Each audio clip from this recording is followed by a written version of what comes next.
populating.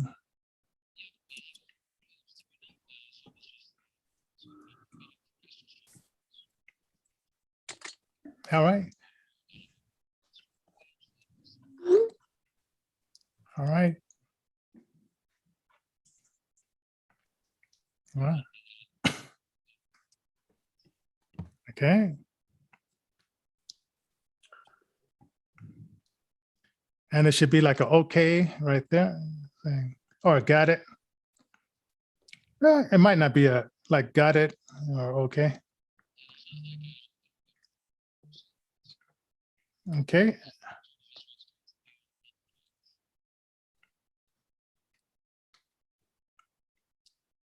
Okay, 95 notifications. Okay.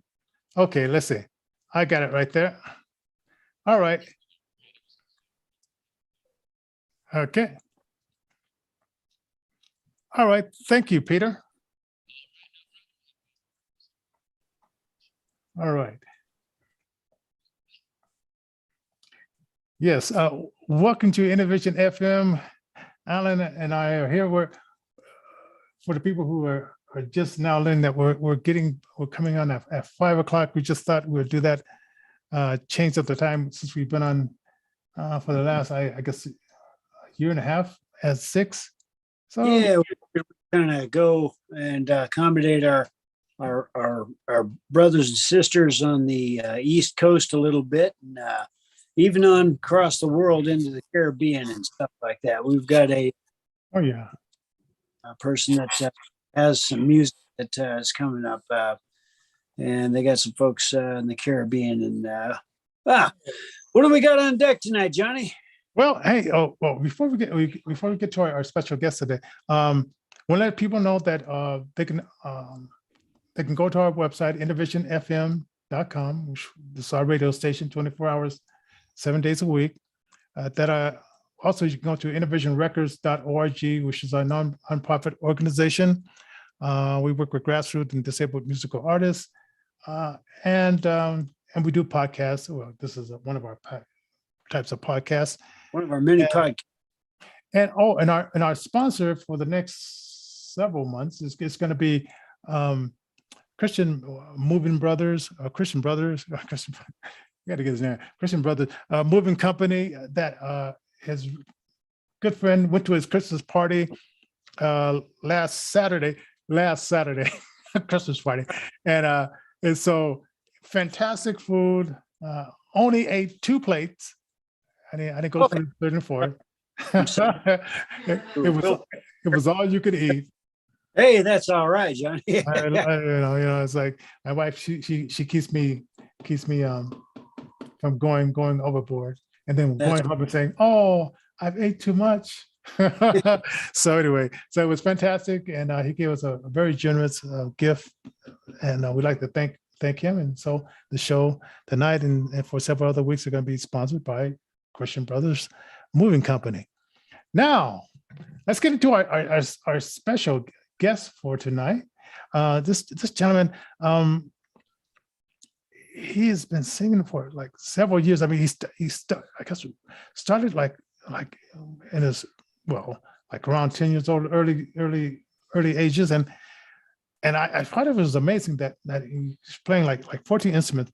And when I first heard him, it's like I went to see Prince at this place called the Rainbow Theater. 300 seats. And I said, man, how can we get a record to sound this clean? And then I went to Stevie Wonder concerts, and I mean the live doesn't compare to like the recording. And this guy is the same way. When I stepped on the board, I said that, and I'm glad we got him before. I mean, he's going to go on to bigger and better other things and everything like that. But we can say that we had him first here on Innervision FM. So ladies and gentlemen, I'd like to welcome to Innervision FM, Jordin. Thank you so much, man. What a compliment. That was very kind. I appreciate the kind words. Yeah, man. So for the people who are just now getting to know you, because we're on like 10 platforms right now. Give them a little background of like where you grew up and then how did you get yeah, 14 instruments. I mean, yeah. All right. Yeah. I'm from Maryland originally. I'm from Southern Maryland. I spent most of my life there, and I knew from a really young age that I wanted to go to music school and kind of pursue like therapy of sorts, like music therapy. That's what I ended up getting my degree in. And I broke my back when I was 11, so I taught myself how to play 14 instruments because I had a lot of time on my hands from having to be laying down all the time because my Right. back was broken. So yeah, I taught myself how to play a ton of instruments, and now I kind of use those instruments to teach other kids instruments, or I use those instruments in my production, in my songs, my music, you know. So when That's when you're You learning like instruments like that, wait, do you do like one at a time and then you get it to where you feel like, oh, okay, I got it, or do you go back and forth, and how does that work? In terms of like teaching myself how to play, I Yeah. would say it was more of like, I'm going to spend 3 months playing this instrument for 4 to 8 hours a day. And Wow. then I'm going to, when I'm ready and I feel good, I'm going to try something new because I'm bored of this other instrument, you know, that kind of, Okay, yeah. that'll work. That'll work. You can Yeah. say something, so Alan? among the you play 14 different instruments. You play guitar, you play bass, you play some other stuff. Ukulele being one of the unique instruments that you play as well. Tell us a little bit more about that. Yeah, so I teach ukulele classes actually for some kids at this homeschool program in Right. downtown Denver, and that's yeah, that's cool. I mean, ukulele, I've been playing uke since I was probably 13 is when I got my first ukulele, and I started writing songs on that when I was real young, and now I don't really use it as much, but I primarily just teach ukulele these days. Oh, okay. Yeah, it's interesting. It's an instrument that's primarily tuned in the key of G, isn't it? And you pretty much play songs usually in G or C or something like that. Although, I mean, obviously you can play in other octaves. That's primarily how you tune it. Is that right? Yeah, that's right for sure. And that's kind of what makes it an easy instrument to teach little kids because it's four Right. strings. It's more simple for sure. Absolutely. Absolutely. What are some of the other instruments that you play? Yeah. So the first instrument I ever picked up was a trombone when I was 9, and from there, I picked up the saxophone, and the saxophone's kind of been my consistent instrument throughout my whole life. I've been playing saxophones since, yeah, I mean, since I was, I guess, like 14 years. So I've been playing saxophone a long time. I know how to play the bari saxophone, the alto sax. I play the oboe and the trumpet, the piano. I'm just learning the drums, which is really cool. My girlfriend got me some drums for Christmas, so I'm just starting to pick that up. What else? I play the banjo, and I'm trying to think of at least one more for you. That's quite a few right there. Yeah, you got it. You got it. That's enough, right? Okay. I play Okay. the radio pretty about all I do. I don't. That's cool, man. This is a cool gig. Oh yeah. So tell, okay, like the first one I'm gonna play is a song called "I'll Be Fine." Uh, Tell us about that one. Was it like during a time where you wrote the song to give us the background from that song? "I'll Be Fine." All right, yeah. I was kind of trying to paint a picture with that song. Like the beginning is talking about like it's addressing my habit, my bad habit, and then it's addressing like this beautiful picture that I'm painting of like pink skies rolling over me. Like even though I have this ugly habit, there's still beautiful things happening around me. And the main point of the song is that I'm hitting on the fact that we build habits, but then those same habits are what build who we are. And my bad habit is smoking cigarettes, so that bad habit, when I was 18 years old and I picked up my first pack of cigarettes, I never thought in my life I would be 25 now still smoking cigarettes, but that's still what I'm doing because I created a habit, and now that habit has built me, so and that's kind of what the song's about. And it's just saying like I'll be fine regardless of my habits, regardless of what I do. It's gonna be fine. Let's give it a listen. We'll be right back here on Innervision FM.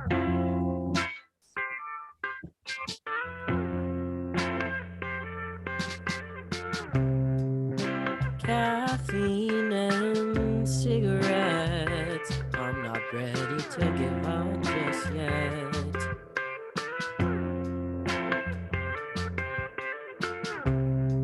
I'm watching pink skies roll over me as I'm sitting on this balcony. Yeah, I don't know where the hell I'm going. Yeah, but I sure know I'll be fine. I don't know where the hell I'm going. Yeah, but I sure know I'll be fine. I watch habits build and we constantly cue our will to feel alive. I don't know where the hell I'm going. Yeah, but I sure know I'll be fine. Oh, yeah. I wake up in disbelief that I get to feel this free. When I'm chained by the bounds of my insecurities. Yeah, yeah. I don't know where the hell I'm going. Yeah, but I sure know I'll be fine. I don't know where the hell I'm going. Yeah, but I sure know I'll be fine.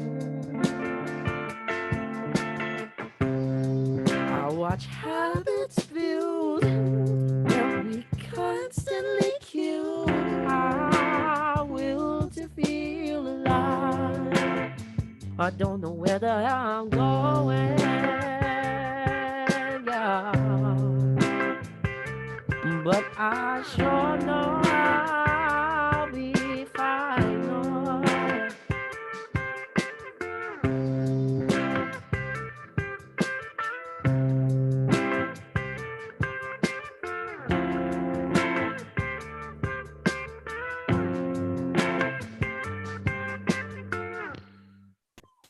Yeah, okay. All right. I like that. Now, with the background, was that your background or was that someone else doing the background? Yeah, everything you hear is me playing. Oh, okay. Wow. Pretty good. That's amazing. Putting together the mixing and the engineering, it's kind of cool. Did you use a digital audio workstation to put that together, or how did you put that together? Yeah, so I just have like an audio interface, like for MIDI to connect like my guitars and my vocals, my microphones. And then after I record everything, I go back through and I try to mix and master all the stuff myself, but I'm just using GarageBand as like my platform. Wow, that's pretty cool, man. So, Thank you. miracle of modern technology, we, the grassroots musician, have it within our hands to become our own music production, our sound engineer, as it were, and all that. I think that's really cool. We do try to support grassroots musicians who are disabled, and I remember Johnny was talking about how you'd broken your back when you were about 11 years old. You mentioned that. That's a debilitating injury in and of itself. What happened with all that? Yeah, so when I was younger, I raced dirt bikes for the first half of my life, and Right. I was fourth in the state of Maryland when I raced dirt bikes. So I was actually getting pretty good at what I was doing. But I had a bad crash that ultimately I have an extra vertebrae in my spine, and it's very small. So I had a crash that ended up breaking that vertebrae. And when it broke, I found out that I ended up having a much bigger issue than I even could have realized. And I had to get a bunch of surgeries after that. So Yeah, I can relate with a bunch of surgeries because I went through the same kind of, well, went through a similar thing with dealing with doctors and a bunch of operations. And wow. So was it, did they do it like summertime and wait for you to get out of school, or was it like even during the school period and all that kind of stuff? Yeah, school was really tricky, man. Honestly, I feel like I was ripped away from a lot of education when I was young because I wasn't able to get out of my bed. I couldn't go to school.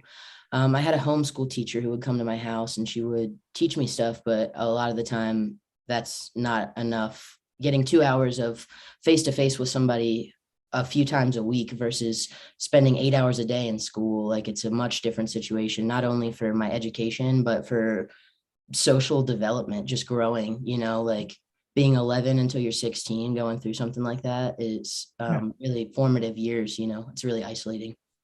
And Absolutely. and I have a feeling that you've doing your work with the music therapy, you have a chance to meet sometimes kids in a similar situation where they're at home or they're going through some kind of medical, or they're in the hospital or whatever.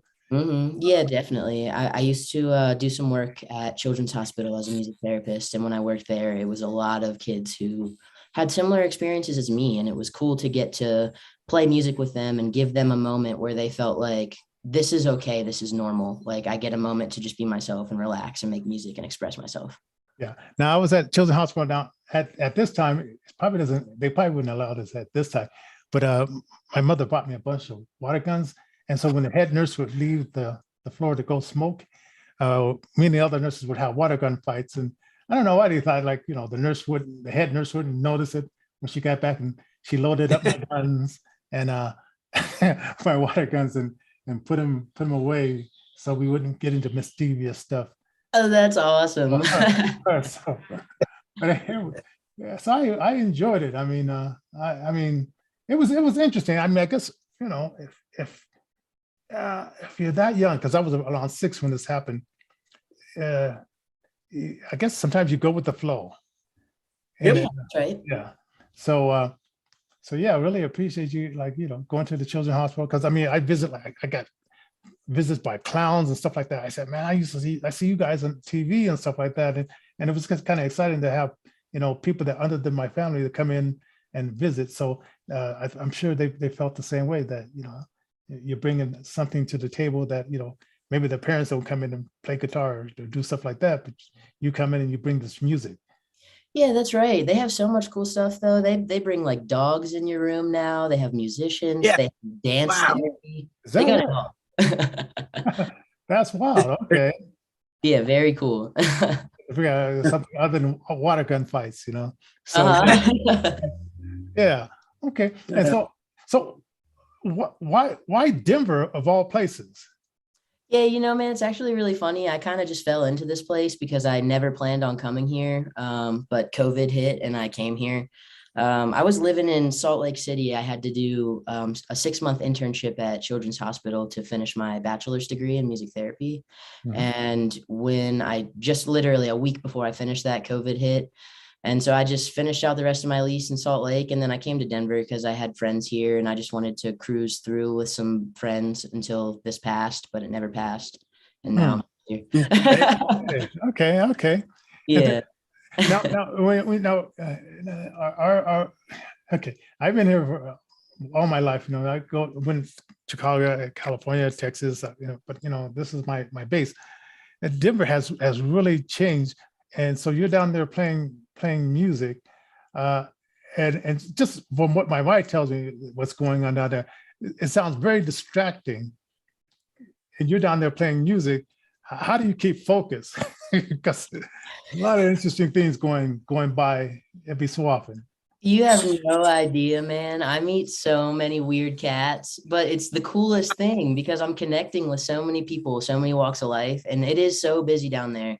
I just recently bought a PA system so that I could like project a little bit louder. And I feel like that's honestly been a really big hit. Like people are coming up to my whole like deal and they're walking up and they're, giving me money or they're taking down my name off my sign so that they can check me out on Instagram or check me out on Apple Music or Spotify. And that's all because I got a PA system. So people are like taking me more serious because I'm taking myself more serious.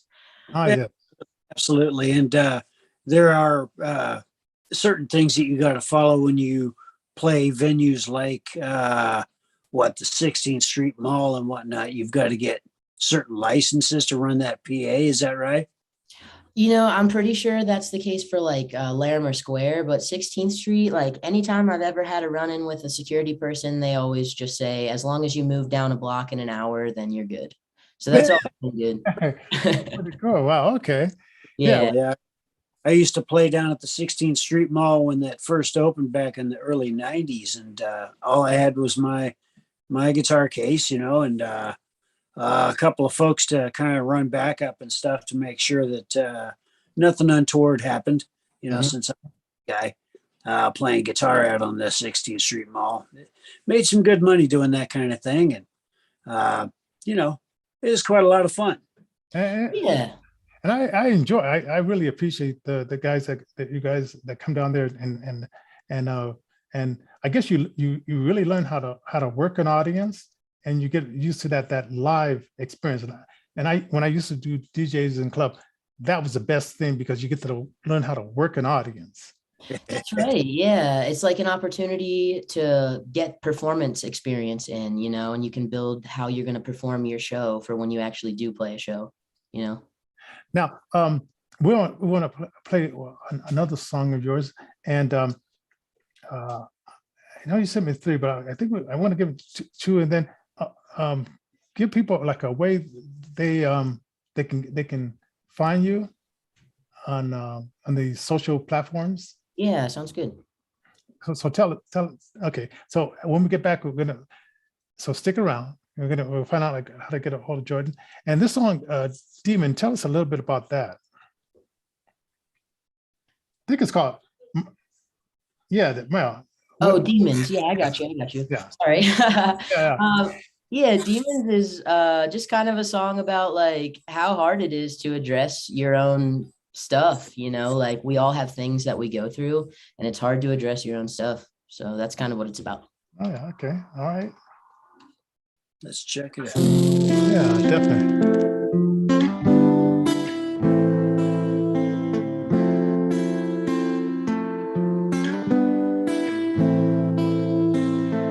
Looking around in every place I go, yeah. Search for somebody who looks like home. And I think of God and search harder for my soul. 'Cause I've been high for 5 weeks in a row now.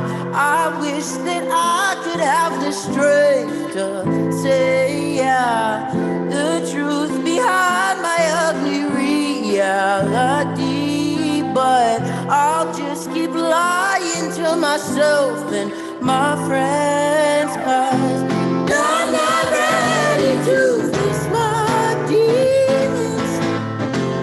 I'm not ready to face my demons. No, I'm not ready to face my demons. Face my demons. I stop letting people get so close to me. 'Cause I can be self-reliant, but that don't mean that I should push away everyone that I meet. 'Cause I'm too scared to know if they'll accept me for me.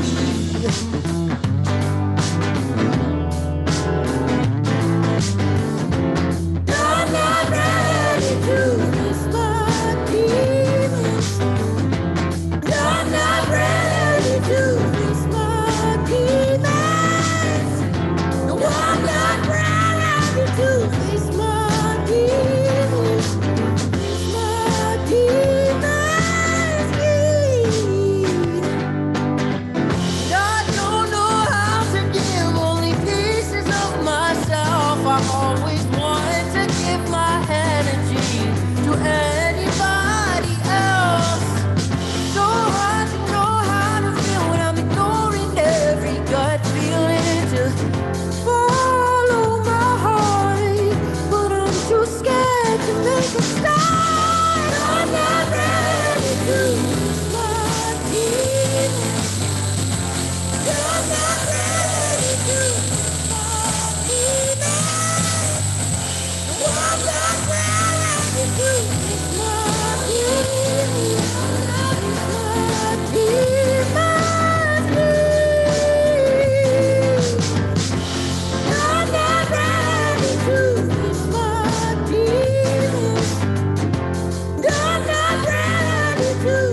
And if you're just joining us here on Innervision FM, it's Johnnie J and Alan C, and we're talking to Jordin about his music and his prolific writing style and music. And also give us a thumbs up, share the show. As usual, I know I always forget to say that, but and if you tell a friend, tell them to subscribe. And when did you start writing words to the song? When did you start like formulating words and putting it in the pocket and all that kind of stuff? Yeah, so I started writing songs, just my voice and my guitar when I was like 12 is the first time I ever wrote a song. And I used to just like write 10 songs a day, honestly. Like when I was young, I had so much creative just flowing through me, you know, and it was so easy back then. But now I'm like way more obsessed with how can I make my song sound pleasing the entire time? How can I make my song quality? It's not about like, it's about expressing myself, but more than just expressing myself, how can I express myself in a way that it feels like quality work? Like somebody wants to hear this song the moment it starts until it ends, you know? Now I know you go up and down, and that vocal training is. How did you get that down with the? Because you know, if some people they try to hit the one, you know they can lose it. Yeah. How did that come about? Yeah. So I am transgender. So I was born a girl. I started taking testosterone when I was 20 years old. Now I'm 25. And so my voice has changed dramatically over time. And I've put in a lot of work and practice every day to sound the way that I sound right now. And so it's interesting because when I started taking testosterone, my voice was really, really high. And my singing voice at that time was very beautiful, but it just didn't feel like me. But the more time I was on testosterone, my voice lowered and my voice got really, really bad. And then I put like 2 straight years of nonstop practice every single day. And now I just sound how I sound. I also get to sing every day for my job. So that's a part of why I sound how I sound. It's just the practice, you know? Yeah, I like it. I compare it like to that Prince thing because he can go down, up and down. And I said, hey, you know, I like that versatility, like in a vocal style. I like it too. I think it's really cool, especially Prince. Yeah. Now, okay, tell people how they can get a hold of you. And ladies and gentlemen, I'm going to be boosting this for probably the next 15 days, so you can have a chance to hear like more than just what Facebook lets you hear, whatever. Yeah. But yeah, tell people how they can get a hold of you and stuff. I like it. Yeah, that's awesome. You can reach me on Instagram is my primary social media platform that I use, and that is Jordin D443. My name is Jordin Derringer, and my name is spelled with an I, so it's JORDIN D443. Yeah. Okay. And then so why Instagram? Because do they allow you to do like 3-minute songs, or do you have to keep it down to like these little short clips and a lot of pictures? Yeah, I honestly just use Instagram because it's the platform that I've used for the longest. So I have the most followers on there. So I know that when I post my music on there, I've got people on there who have been following me for years and who want to hear the stuff that I'm putting out. But I am trying to open up to other platforms. It's just in the works right now. It's not happening yet. Okay. Well, I'd like to thank you for being on the show, Jordin, and fantastic music, and just keep it up. And if you're living in Denver, go down to 16th Street Mall, and believe me, his live performances is like it would just light and brighten your day. So definitely check that out. And tomorrow night we're going to be here with Alan, and tell us about the show tomorrow night, Alan. Well, I've been wanting to kick this off for quite a little while, and certain things got in the way, but we're going to do the little bit of introduction to the United States Constitution, how our country was founded, and take a little bit of a walkthrough through the beginnings of the American history, and maybe touch upon, well, if we don't really like how our government does things. Can we hold our government officials accountable for some of the decisions that have been made, some of the higher inflation costs, and just some of the other stuff we deal with nowadays? So join us tomorrow at 5 p.m. for that Mountain Standard Time. Yeah, a little bit of a civic lessons. Yeah. Yeah. So if you missed it in school, you were smoking too many joints, so you fell asleep. Right. Stay awake tomorrow. All right, man. All right. God bless you guys, and we'll see you guys tomorrow.